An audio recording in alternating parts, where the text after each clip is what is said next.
আমরা রে বকরি ফুড়াইয়া দেও তাহলে তোমার সাবেক আমল মানা ব্যক্তির গোত্র আমরা ফু দিমু সুবহানাল্লাহ কইন।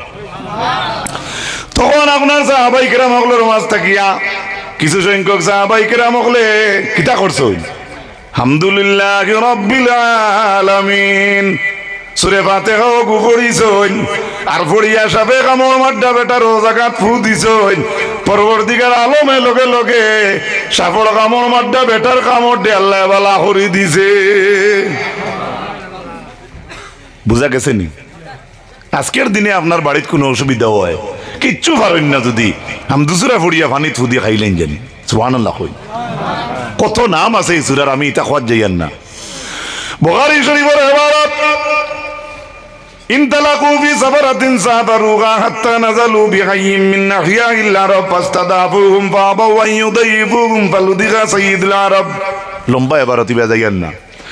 ও যে সাফর কামড়র ভু দিলা বকরি ফুড়াইয়া এক ফাল বকরি আসলা, এর বাদে রাসূলুল্লাহ এরার ফয়সালা দেখিয়া কইলা ও সাহাবী হল তুমি তাই তো বকরির এক ফাল লইয়া আইছো থবি বকরিয়া ওয়াদরিবু তুমি তাই নগুন বাটাবাটি করো লিমাকুম বিসাহমিন আর আমি নবীজির এক বাটরে লগে রাখিও সুবহানাল্লাহ কইনা আরো জুড়ে হোক সুবহানাল্লাহ।